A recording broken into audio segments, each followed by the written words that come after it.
BBC প্রবাহে আপনাদের সবাইকে স্বাগত জানাচ্ছি। আমি শারমিন রমা। শুরুতেই দেখে নেব আজ কি থাকছে। হামাসের সাথে নিরস্ত্রীকরণ চুক্তির পরও গাজা ইসরায়েলের ভুয়া আগ্রাসন, 19 জনের প্রাণহানি, সমঝোতা প্রচেষ্টা ব্যাহত করার অভিযোগ নেতানিয়াহুর বিরুদ্ধে। সৌদি ইরানের অনুরোধে হামলা স্থগিত, দাবি ট্রাম্পের। ইরানের সাথে আজ যুক্তরাষ্ট্রের বৈঠক, মার্কিন প্রেসিডেন্টের দাবি অস্বীকার তেহরানের। রাম মন্দিরের অনুদান চুরির অভিযোগে উত্তপ্ত ভারতের রাজনীতি, বিজেপির তোপের মুখে বিরোধীরা, পার্লামেন্টের প্রতিবাদে জেরে রাহুল গান্ধী ও পাপ্পু যাদবের বিরুদ্ধে মামলা। গাজায় আবারও নৃশংসতার নজির তৈরি করে চলেছে ইসরায়েল। 24 ঘন্টায় বোমা হামলায় প্রাণ হারিয়েছে 19 ফিলিস্তিনি।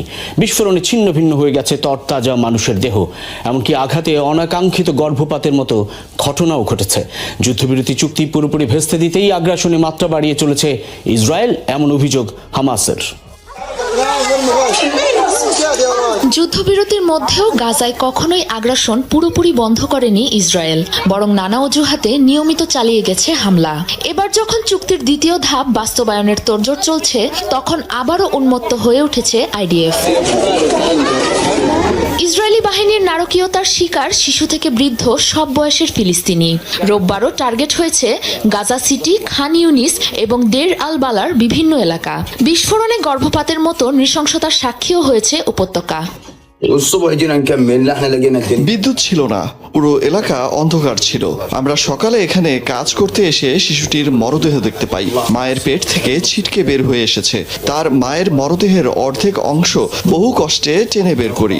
বাবার অবস্থাও একই রকম ছিল, সবাই টুকরো টুকরো হয়ে গেছে। হামলার উদ্দেশ্য যুদ্ধবিরতি চুক্তি ভেস্তে দেওয়া। রোববার এক বিবৃতিতে এমন অভিযোগ করেছে ফিলিস্তিনি স্বাধীনতাকামী সংগঠন হামাস। ইসরায়েলের নাশকতা বন্ধে মধ্যস্থতাকারী দেশগুলোকে এগিয়ে আসার আহ্বান জানায় স্বাধীনতাকামী সংগঠনটি। ইসরায়েলের কর্মকাণ্ডের নিন্দা জানিয়েছে অন্যতম প্রধান মধ্যস্থতাকারী তুরস্ক। বিবৃতিতে দেশটির পররাষ্ট্র মন্ত্রণালয় অভিযোগ করে, শান্তি প্রতিষ্ঠার কোনো ইচ্ছাই নেই ইসরায়েলি প্রধানমন্ত্রী বেনিয়ামিন নেতানিয়াহুর। পুরো মধ্যপ্রাচ্যকে যুদ্ধক্ষেত্রে পরিণত করতে চান তিনি। সম্প্রতি ফিলিস্তিনি কর্তৃপক্ষের কাছে অস্ত্র সমর্পণে রাজি হয়েছে হামাস। তবে উপত্যকা থেকে ইসরায়েলি সেনা প্রত্যাহার ও ইয়েলো লাইন অতিক্রম না করার শর্ত দিয়েছে তারা, যদিও কোনো শর্তেরই তোয়াক্কা করছে না আইডিএফ। তেহরান এবং রিয়াদের অনুরোধেই ইরানে হামলার পরিকল্পনা বাতিল করা হয়। এরই ফলশ্রুতিতে সোমবার ইরানের সাথে আলোচনায় বসছে যুক্তরাষ্ট্র, এমনটি জানিয়েছেন স্বয়ং মার্কিন প্রেসিডেন্ট ডোনাল্ড ট্রাম্প। হরমুজ প্রণালী এবং ইরানের পরমাণু কর্মসূচি নিয়ে আরেকটি চুক্তি হতে পারে বলেও আভাস দেন তিনি। যদিও মার্কিন প্রেসিডেন্টের এমন দাবি উড়িয়ে দিয়েছে ইরান। তেহরান বলছে হরমুজ নিয়ে কোনো ছাড় দেওয়া হবে না। গেল সপ্তাহে শেষ নাগাদ কমে আসে ইরান যুক্তরাষ্ট্রের হামলা পাল্টা হামলার পরিধি। রোববার ইরানে হামলা স্থগিতের ঘোষণা আসে মার্কিন প্রেসিডেন্টের তরফ থেকে। এই অবস্থায় এয়ারফোর্স ওয়ানে নতুন বার্তা দিলেন ডোনাল্ড ট্রাম্প। সাংবাদিকদের বলেন, আলোচনার মাধ্যমে সমাধানের পথ খোঁজা হবে। একই সাথে দাবি করেন, ইরানের বিরুদ্ধে দ্বিতীয় বিশ্বযুদ্ধের পর সবচেয়ে বড় সামরিক হামলা চালানোর প্রস্তুতি ছিল যুক্তরাষ্ট্রের। তবে ইরান, সৌদি আরব এবং সংযুক্ত আরব আমিরাতের অনুরোধে সে হামলা স্থগিত করা হয়েছে। সৌদি আরব, ইরান এবং আরব আমিরাত আমাকে অনুরোধ জানিয়েছিল হামলা থেকে বিরত থাকতে। আমাদের পরিকল্পনা ছিল ইরানে সবচেয়ে বড় এবং কঠোর হামলা চালানোর, কিন্তু সেই পরিকল্পনা থেকে সরে এসেছি। তাদের সাথে আলোচনাতেও বসতে চলেছি। আশা করছি হরমুজ এবং পরমাণু ইস্যুতে সমঝোতায় পৌঁছানো সম্ভব হবে।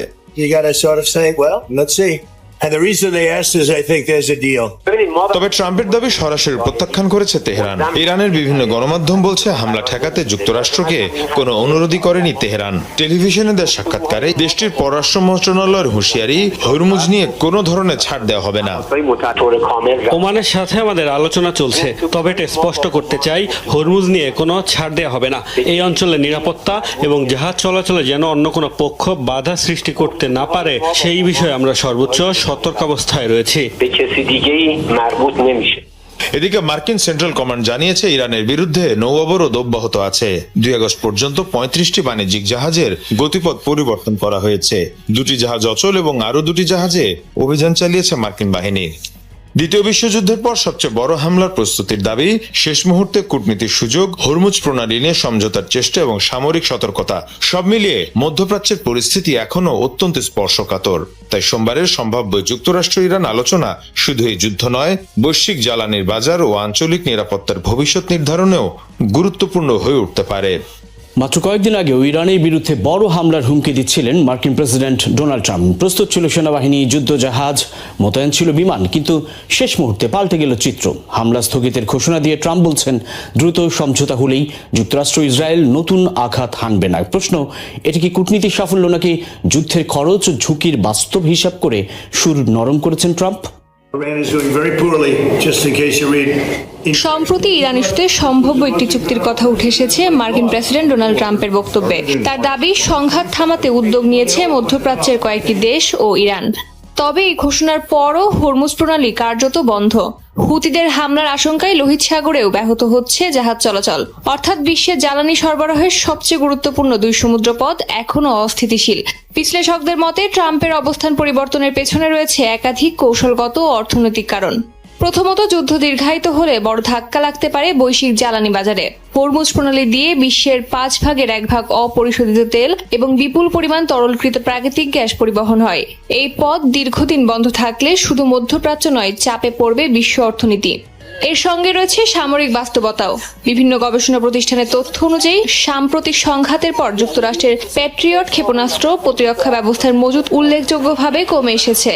ফলে নতুন করে বড় ধরনের সংঘাতে জড়ালে মার্কিন প্রতিরক্ষা সক্ষমতার উপর বাড়তি চাপ তৈরি হতে পারে। বিশ্লেষকদের মতে আঞ্চলিক মিত্রদের উদ্বেগও ট্রাম্পের তুলনামূলক নরম অবস্থানের অন্যতম কারণ। সম্প্রতি সৌদি যুবরাজ মোহাম্মদ বিন সালমান নতুন করে হামলা থেকে বিরত থাকার আহ্বান জানিয়েছে ট্রাম্পকে। একই সঙ্গে কূটনৈতিক তৎপরতাও বাড়িয়েছে পাকিস্তান, কাতার, তুরস্ক এবং সংযুক্ত আরব আমিরাত। কারণ সংঘাত ছড়িয়ে পড়লে সবচেয়ে বড় মূল্য দিতে হবে মধ্যপ্রাচ্যকেই। সৌদি আরব মনে করে সংঘাত আরও বাড়ানো কার্যকর হবে না, বরং সীমিত সামরিক পদক্ষেপের পাশাপাশি হরমুজ প্রণালীতে ইরানের উপর চাপ বজায় রেখে কূটনৈতিক সমাধানের পথ তৈরি করা সম্ভব। অন্যদিকে ট্রাম্পের দাবিকে সরাসরি নাকচ করেছে তেহরান।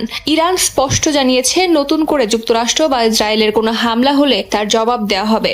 প্রয়োজনে উপসাগরীয় অঞ্চলের জ্বালানি স্থাপনাও লক্ষ্যবস্তু হতে পারে বলে হুঁশিয়ারি দিয়েছে তারা। সম্ভাব্য সমঝোতা নিয়ে প্রশ্ন তুলেছেন সমালোচকরা, কারণ চুক্তির কোনো বিস্তারিত প্রকাশ করেনি ইরান বা সম্ভাব্য কোনো মধ্যস্থতাকারী দেশ। ফলে ট্রাম্পের ঘোষণাকে অনেক বিশ্লেষক দেখছেন চাপ সৃষ্টির কৌশল হিসেবে।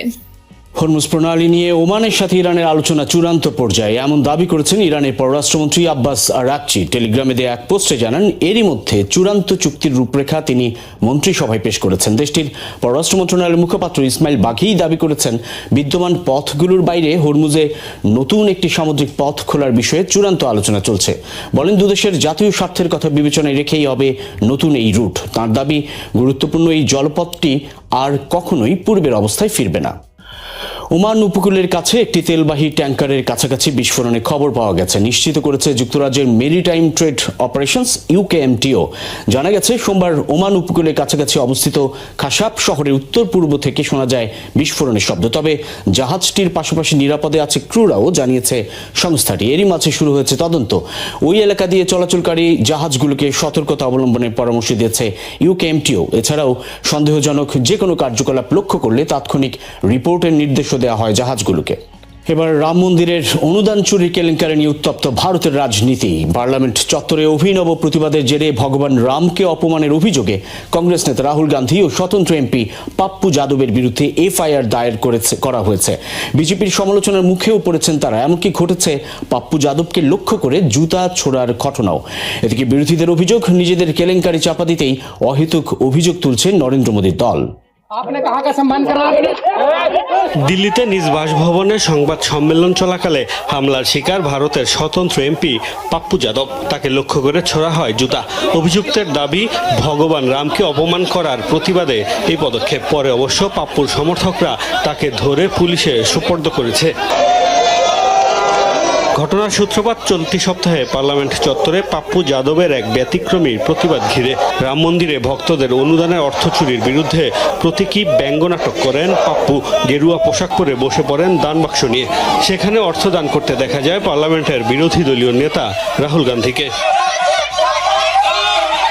এই ঘটনাকে কেন্দ্র করে কংগ্রেস ও বিরোধী এমপিদের তুলোধুনো করছে বিজেপি নেতারা। তুলেছে ভগবান রামকে অপমান করার অভিযোগ। এমনকি রাহুল ও পাপ্পুর বিরুদ্ধে এফআইআর দায়ের করা হয়েছে। এটি অত্যন্ত দুর্ভাগ্যজনক যে দুই পাপ্পু পার্লামেন্ট চত্বরে নিজেদের কার্যকলাপের মাধ্যমে সনাতন ধর্ম ও সাধু সন্তদের অপমান করেছেন। গেরুয়া পোশাক পরে তারা এই কাজ করছে। আমাদের দেশের জন্য এটি দুর্ভাগ্যজনক যে ভোট পাওয়ার স্বার্থে কংগ্রেস বা সমাজবাদী পার্টির মতো রাজনৈতিক দলগুলো সনাতন ধর্মকে কলঙ্কিত করছে। সনাতন ধর্মের মানুষের প্রতিশোধ নেবে। এদিকে বিরোধীদের অভিযোগ, চুরির ঘটনাকে আড়াল করার পায়তারা করছে বিজেপি সরকার, আর তাই ব্যতিক্রমী প্রতিবাদকে ইস্যু বানানোর চেষ্টা চলছে। রাহুল গান্ধীর বিরুদ্ধে এফআইআর এবং পাপ্পু যাদবের ওপর হামলা দুটোই অন্যায়। এর থেকে এটা স্পষ্ট যে রাম মন্দিরের অনুদান চুরির সাথে জড়িতদের সরকার, আরএসএস এবং ভিএইচপি আড়াল করার চেষ্টা করছে। মন্দিরের অনুদান চুরির বিষয়টি অত্যন্ত গুরুতর। পাপ্পু যাদবের মতো একজন নির্বাচিত জনপ্রতিনিধি রাম মন্দির ইস্যুতে প্রতীকী প্রতিবাদ জানিয়েছেন। তার এই প্রতিবাদ নিয়ে আলোচনা হচ্ছে, অথচ যারা চুরির ঘটনার সঙ্গে জড়িত তাদের দেয়া হচ্ছে সুরক্ষা। রাম মন্দিরের অর্থ চুরির প্রতিবাদে বিভিন্ন রাজ্যেও বিক্ষোভ করছে কংগ্রেস, সমাজবাদী পার্টি সহ বিরোধী দলগুলো। সংবাদ সম্মেলন চলাকালে হামলার শিকার হলেন ভারতের স্বতন্ত্র এমপি পাপ্পু যাদব। নয়াদিল্লিতে নিজ বাসভবনে সাংবাদিকদের সাথে কথা বলার সময় তাকে লক্ষ্য করে জুতা ছোড়ার অভিযোগ উঠেছে। এ সময় তার সমর্থকরা ক্ষুব্ধ হয়ে উঠলে ছড়ায় উত্তেজনা। পরে অভিযুক্তকে পুলিশের কাছে সোপর্দ করা হয়। হামলাকারীর কাছ থেকে মিলেছে একটি ধারালো ছুরিও। পাপ্পু যাদবের দাবি, তাকে হত্যা করাই ছিল ওই ব্যক্তির উদ্দেশ্য। সম্প্রতি রাম মন্দিরের অনুদান চুরি নিয়ে পার্লামেন্টের চত্বরে কংগ্রেসের সাথে ব্যতিক্রমী প্রতিবাদে অংশ নেন পাপ্পু যাদব। রাহুল গান্ধী ও তার বিরুদ্ধে হিন্দু সাধুদের অপমানের অভিযোগ তুলে এফআইআরও দায়ের করা হয়েছে।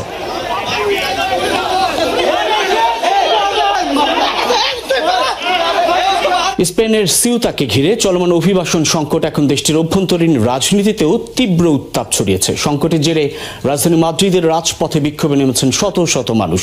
সীমান্ত নিরাপত্তা জোরদার এবং অবৈধ অভিবাসন ঠেকাতে কঠোর পদক্ষেপের দাবি জানান আন্দোলনকারীরা। এদিকে সিউতায় নজিরবিহীন অভিবাসী প্রবেশের পর পরিস্থিতি নিয়ন্ত্রণে আনতে এখনো হিমশিম খাচ্ছে স্প্যানিশ সরকার।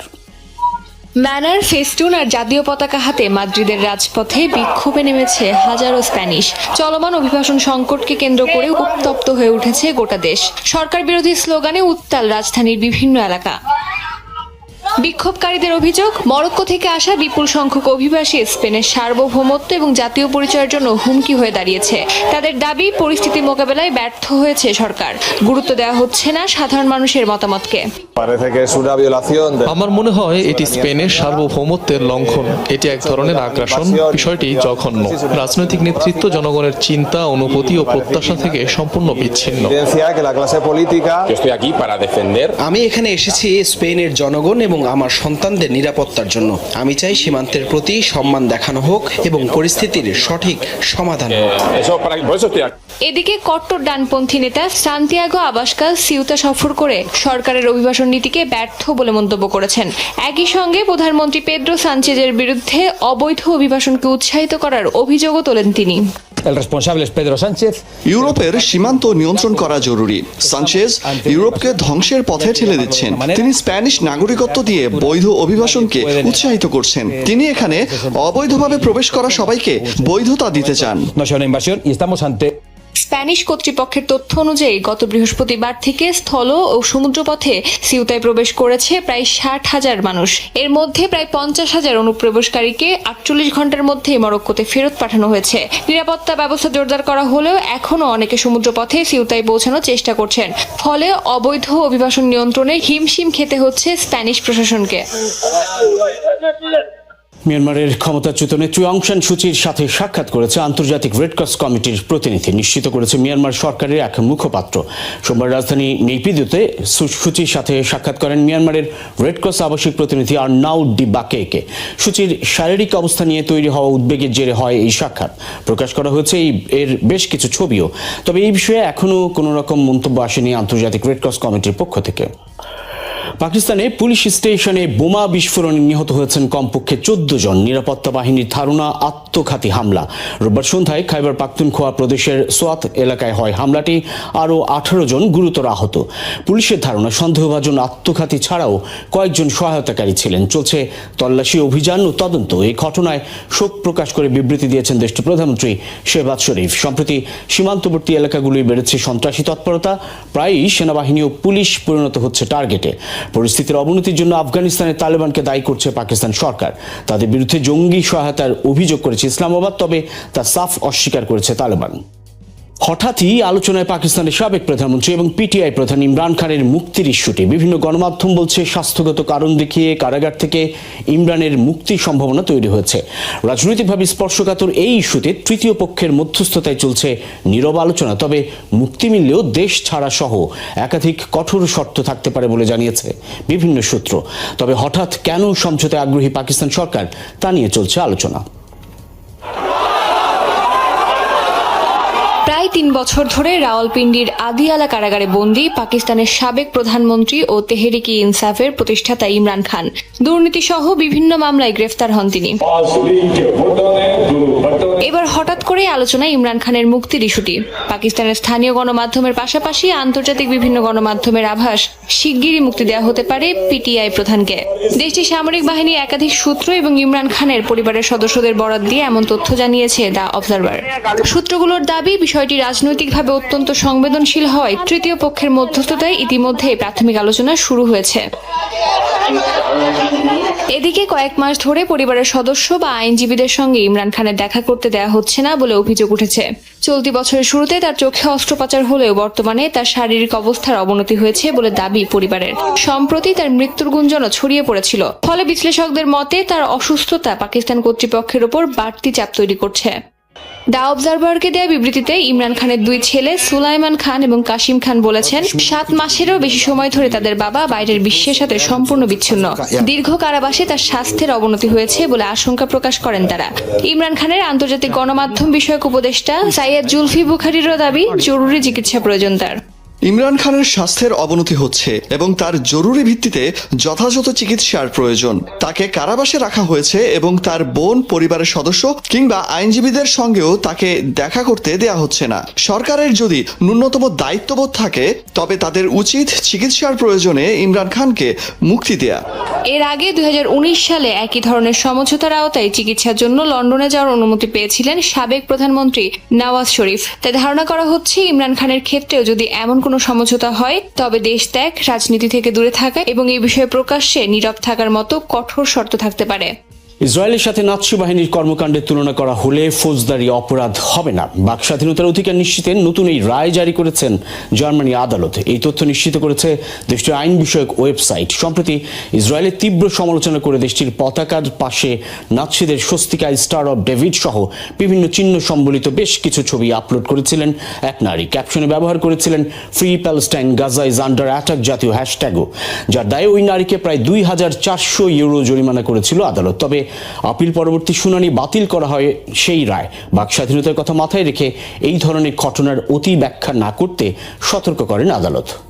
দাবানলের আগুনে পুড়ছে যুক্তরাষ্ট্রের পূর্ব ওয়াশিংটন অঙ্গরাজ্য। নিরাপদে সরিয়ে নেওয়া হয়েছে অন্তত 60,000 মানুষকে। প্রশাসন জানিয়েছে রোববার দাবানলের ছড়িয়ে পড়া আগুনে ক্ষতিগ্রস্ত হয় অন্তত 600 বাড়িঘর ও অবকাঠামো। পুড়ে গেছে রাজ্যটির স্পোকেন শহর ও আশপাশের প্রায় 21 বর্গ কিলোমিটার বিস্তীর্ণ এলাকা। এছাড়াও রাজ্য জুড়ে দাবানলের আগুনে পুড়েছে প্রায় 1000 বর্গ কিলোমিটার বনভূমি। আগুন নেভাতে পুরোদমে কাজ করছে ফায়ার সার্ভিস। যদিও এখনো নিয়ন্ত্রণে আসেনি আগুন, তবে মেলেনি কোনো রকম হতাহতের খবর। আগামী কয়েকদিন শুষ্ক আবহাওয়া অব্যাহত থাকার পূর্বাভাস দিয়েছে কর্তৃপক্ষ। জমকালো আয়োজন আর উৎসব উদ্দীপনার মধ্য দিয়ে বসনিয়ায় পালিত হচ্ছে রোমান দিবস। আর এই উৎসবে সৈন্য থেকে অশ্বারোহী বাহিনী, প্রাচীন হস্তশিল্প সবকিছু সাজানো হয় রোমান আদলে। আয়োজন উপভোগে যোগ দেন নানা বয়সী মানুষ। এরই মাধ্যমে নতুন প্রজন্মের কাছে তুলে ধরা হচ্ছে রীতিনীতি আর সংস্কৃতি। এক হাতে প্রাচীন তলোয়ার, আরেক হাতে ঢাল, মাথায় হেলমেট, নিজেদের মধ্যে লড়ছে যোদ্ধারা। এ যেন কোনো মুভির সেট, কিন্তু না, এসব আয়োজন করা হয়েছে ঐতিহ্যবাহী রোমান দিবস উপলক্ষে। তৈরি করা হয়েছে প্রাচীন রোমান যোদ্ধাদের জন্য কোলোসিয়ামের রেপ্লিকা। প্রাচীন কোলোসিয়ামে গ্ল্যাডিয়েটরদের লড়াইয়ের রোমাঞ্চকর দৃশ্য উপভোগ করতে আসতেন হাজার হাজার দর্শনার্থী। আর তাদের সেই ঐতিহ্য ধরে রাখতেই উৎসবে তৈরি করা অস্থায়ী কোলোসিয়ামের লড়াইয়ে মাতেন যোদ্ধারা। আয়োজনে কোনো কমতি রাখেনি উদ্যোক্তারা। সৈন্য থেকে শুরু করে অশ্বারোহী বাহিনী, প্রাচীন হস্তশিল্প সবকিছুই রোমান আদলে তৈরি করা হয়। আর শিশু বৃদ্ধ সহ সব বয়সী মানুষ এই উৎসবে অংশ নেয়। সকলের পরনেই ছিল রোমান সাম্রাজ্যের পাহাড়ি পোশাক। উৎসবে অংশ নিয়ে সে প্রাচীন রোমে ফিরে যাওয়ার অনুভূতি সত্যি গর্বের। শিল্পকলার মাধ্যমেই আমরা নিখুঁতভাবে আমাদের ফেলে আসা ইতিহাসে ফিরে যেতে পারছি। ফেস্টিভ্যালে বিক্রি করা হয় বিভিন্ন ধরনের সুগন্ধি, যা প্রাচীন উপায়ে তৈরি করা হয়। প্রাচীন রোমের ঐতিহ্যকে বর্তমানের সাথে মিলিয়ে ঐতিহ্যবাহী কায়দায় নিজের পছন্দ মতো পারফিউম তৈরি করার এক দারুণ সুযোগ এনে দিয়েছে আজকের দিনটি। বিশাল এলাকা জুড়ে মোট 72টি আলাদা জোনে সাজানো হয়েছে এই উৎসবটি। শিশুদের জন্য প্রাচীন নাগরদোলারও ব্যবস্থা ছিল। শিশুদের জন্য ইতিহাস শেখার এবং এই অঞ্চলে যে এক সময় রোমান সাম্রাজ্য ছিল তা মনে করিয়ে দেওয়ার এটি একটি দারুণ সুযোগ, যা পুরো অঞ্চলের ঐতিহ্যকে সবার সামনে তুলে ধরে। এই উৎসব কেবল একটি বিনোদনমূলক আয়োজনই ছিল না, বরং ফেলে আসা ইতিহাস ও শেকড়ের সাথে মেলবন্ধনও ঘটিয়েছে। একদিকে ইরানের উপর সামরিক চাপ বাড়ানোর প্রস্তুতি, অন্যদিকে নিজেদের অস্ত্র ও প্রতিরক্ষা সক্ষমতা নিয়ে উদ্বেগ। মধ্যপ্রাচ্যের উত্তপ্ত পরিস্থিতির মধ্যেই ফাঁস হওয়া এক মার্কিন সামরিক নথি নতুন প্রশ্ন তুলেছে। ইরানের সঙ্গে যুদ্ধ দীর্ঘ হলে যুক্তরাষ্ট্র কি একই সঙ্গে ইসরায়েলকে রক্ষা এবং দীর্ঘমেয়াদী সামরিক অভিযান চালিয়ে যেতে পারবে? মার্কিন সংবাদ মাধ্যম দ্য ওয়াশিংটন পোস্টের প্রতিবেদনে বলা হয়েছে, ইসরায়েলের আকাশ প্রতিরক্ষার অংশ হিসেবে পূর্ব ভূমধ্য সাগরে বহু বছর ধরে মোতায়েন রয়েছে যুক্তরাষ্ট্রের 5টি শক্তিশালী ডেস্ট্রয়ার। এসব যুদ্ধ জাহাজে রয়েছে উন্নত রাডার ও ক্ষেপণাস্ত্র প্রতিরোধ ব্যবস্থা।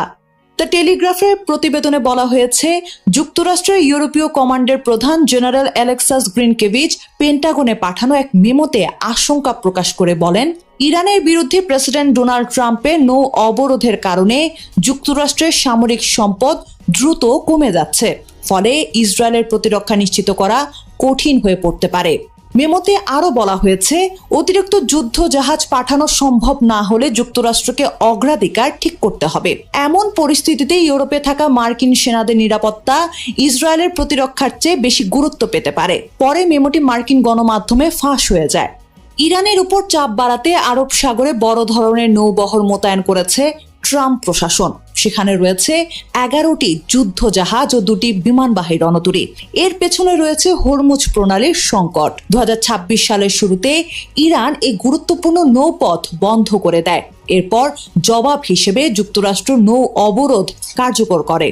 এর আগে এক মার্কিন কর্মকর্তা সতর্ক করেছিলেন, ইরানের বিরুদ্ধে পূর্ণ মাত্রার যুদ্ধ চালিয়ে যাওয়ার মতো পর্যাপ্ত অস্ত্র যুক্তরাষ্ট্রের হাতে নেই। বিশেষ করে আকাশ প্রতিরক্ষা ব্যবস্থা ও দূরপাল্লার ক্ষেপণাস্ত্রের মজুদ কমে যাওয়ায় সামরিক অভিযান সীমিত করতে হতে পারে। যদিও হোয়াইট হাউস হয়তো পুরো পরিস্থিতি সম্পর্কে অবগত নয়। মার্কিন প্রতিরক্ষা মন্ত্রী পিট হেগসেতের তথ্য অনুযায়ী ইরানের সঙ্গে চলমান সংঘাতে এখন পর্যন্ত যুক্তরাষ্ট্রের খরচ হয়েছে প্রায় $37.5 বিলিয়ন। মে মাসে দেয়া হিসাবের তুলনায় এই খরচ বেড়েছে প্রায় $8 বিলিয়ন। এই ব্যয় সামলাতে কংগ্রেসের কাছে আরো $87 বিলিয়ন বরাদ্দ চেয়েছে পেন্টাগন। এর মধ্যে প্রায় $67 বিলিয়ন মধ্যপ্রাচ্যের সামরিক অভিযানের জন্য ব্যবহার করা হবে। এখন প্রশ্ন উঠছে, ইরানের সঙ্গে সংঘাত দীর্ঘায়িত হলে যুক্তরাষ্ট্র কি করবে? একদিকে ইসরায়েলকে রক্ষা, অন্যদিকে মধ্যপ্রাচ্যে সামরিক উপস্থিতি ধরে রাখা এবং দীর্ঘ যুদ্ধ চালিয়ে যাওয়ার সক্ষমতা বজায় রাখা। সবকিছু একসঙ্গে করা কতটা সম্ভব হবে? নাকি শেষ পর্যন্ত কূটনৈতিক সমাধানের পথেই ফিরতে হবে ওয়াশিংটনকে? আফগানিস্তান থেকে মার্কিন সেনা প্রত্যাহারের 5 বছর পর বিশ্ব রাজনীতিতে আবার একই প্রশ্ন সামনে আসছে। যুক্তরাষ্ট্র কি ইতিহাস থেকে শিক্ষা নিতে ব্যর্থ হচ্ছে? 2001 সালে 9/11-এর হামলার পর ন্যাটোকে সাথে নিয়ে আফগানিস্তানের সামরিক অভিযান শুরু করেছিল যুক্তরাষ্ট্র। 2 দশক ধরে চলা সেই যুদ্ধ ও রাষ্ট্র পুনর্গঠনের প্রক্রিয়া শেষ পর্যন্ত এক চরম বিশৃঙ্খলা ও ব্যর্থতার মধ্য দিয়ে শেষ হয়। হাজার হাজার সেনা ও বেসামরিক মানুষের জীবনহানি, $1 ট্রিলিয়ন ব্যয়, সব মিলিয়ে আফগানিস্তান হয়ে উঠেছিল তথাকথিত চিরন্তন যুদ্ধ বা ফরএভার ওয়ারের এক নতুন দলিল। কিন্তু আফগানিস্তানের সেই তিক্ত অভিজ্ঞতা কি ওয়াশিংটনকে কোনো দীর্ঘমেয়াদী শিক্ষা দিতে পেরেছে? সাম্প্রতিক ঘটনা প্রবাহ এবং ডোনাল্ড ট্রাম্পের নীতি বিশ্লেষণ করলে দেখা যায় মার্কিন সামরিক ও ভূরাজনৈতিক কৌশল আবার সেই পুরনো ভুল পথেই হাঁটছে। ইতিহাসের দিকে তাকালে দেখা যায় সামরিক অভিযানের পেছনে যুক্তির নামে হুমকির পরিধিকে অতিরঞ্জিত করার এক দীর্ঘ ঐতিহ্য রয়েছে যুক্তরাষ্ট্রে।